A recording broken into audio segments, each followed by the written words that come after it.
ദിനവൃത്താന്തം 1 പുസ്തകം അധ്യായം 24. അഹ്റോന്റെ പുത്രന്മാരുടെ കൂറുകളോ, അഹ്റോന്റെ പുത്രന്മാർ നാദാബ്, അബീഹു, എലെയാസാർ, ഈഥാമാർ. നാദാബും അബീഹുവും അവരുടെ അപ്പനു മുമ്പേ മരിച്ചുപോയി. അവർക്ക് പുത്രന്മാർ ഉണ്ടായിരുന്നതുമില്ല. അതുകൊണ്ട് എലെയാസാരും ഈഥാമാരും പൗരോഹിത്യം നടത്തി. ദാവീദ് എലെയാസാറിന്റെ പുത്രന്മാരിൽ സാദോക്ക്, ഈഥാമാരിന്റെ പുത്രന്മാരിൽ അഹീമേലേക്ക് എന്നിവരുമായി അവരെ അവരുടെ ശുശ്രൂഷയുടെ മുറപ്രകാരം വിഭാഗിച്ചു. ഈഥാമാരിന്റെ പുത്രന്മാരിൽ ഉള്ളതിനേക്കാൾ എലെയാസറിന്റെ പുത്രന്മാരിൽ അധികം തലവന്മാരെ കണ്ടതുകൊണ്ട് എലെയാസറിന്റെ പുത്രന്മാരിൽ 16 പിതൃഭവന തലവന്മാരും ഈഥാമാരിന്റെ പുത്രന്മാരിൽ 8 പിതൃഭവന തലവന്മാരുമായി വിഭാഗിച്ചു. എലെയാസറിന്റെ പുത്രന്മാരിലും ഈഥാമാരിന്റെ പുത്രന്മാരിലും വിശുദ്ധ സ്ഥലത്തിന്റെ പ്രഭുക്കന്മാരും ദൈവാലയത്തിന്റെ പ്രഭുക്കന്മാരും ഉള്ളതുകൊണ്ട് അവരെ തരഭേദം കൂടാതെ ചീട്ടിട്ട് വിഭാഗിച്ചു.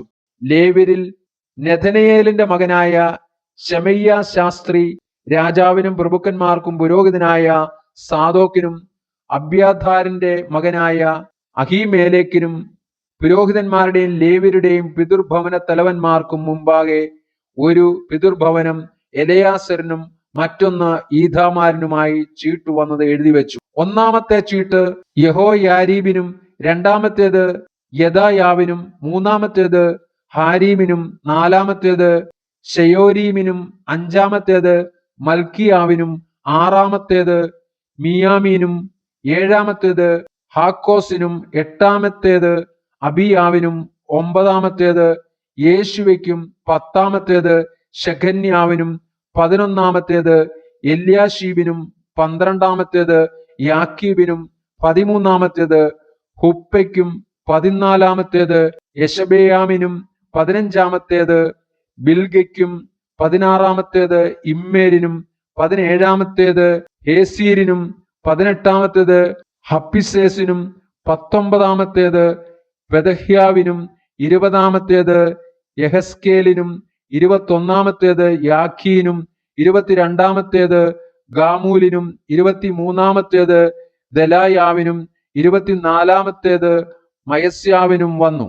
ഇസ്രായേലിന്റെ ദൈവമായ യഹോവ അവരുടെ പിതാവായ അഹ്റോനോട് കൽപ്പിച്ചതുപോലെ അവൻ അവർക്ക് കൊടുത്ത നിയമപ്രകാരം അവരുടെ ശുശ്രൂഷയ്ക്കായിട്ട് യഹോവയുടെ ആലയത്തിലേക്ക് അവർ വരേണ്ടുന്ന ക്രമം ഇതായിരുന്നു. ശേഷം ലേവി പുത്രന്മാരോ അമ്രാമിന്റെ പുത്രന്മാരിൽ ശൂബായേലിന്റെ പുത്രന്മാരിൽ യഹദെയാവ്, രഹബ്യാവിന്റെ പുത്രന്മാരിൽ തലവൻ ഇശ്യാവ്, ഇസ്ഹാര്യരിൽ ശെലോമോത്തിന്റെ പുത്രന്മാരിൽ യഹത്ത്, ഹെബ്രോന്റെ പുത്രന്മാർ യെരിയാവ് തലവൻ, അമരിയാവ് രണ്ടാമൻ, യഹസിയേൽ മൂന്നാമൻ, യെക്കമെയാം നാലാമൻ. ഉസിയേലിന്റെ പുത്രന്മാർ മീഖ, മീഖയുടെ പുത്രന്മാർ ഷാമീർ, മീഖയുടെ സഹോദരന്മാർ ഇശ്യാവ്, ഇശ്യാവിന്റെ പുത്രന്മാരിൽ സെക്കരിയാവ്. മെരാരിയുടെ പുത്രന്മാർ മഹ്ളി, മൂശി. യയസ്യാവിന്റെ പുത്രന്മാർ ബെനോ. മെരാരിയുടെ പുത്രന്മാർ യയസ്യാവിൽ നിന്ന് ഉത്ഭവിച്ച ബെനോ, ശോഹം, സക്കൂർ, ഇമ്രി.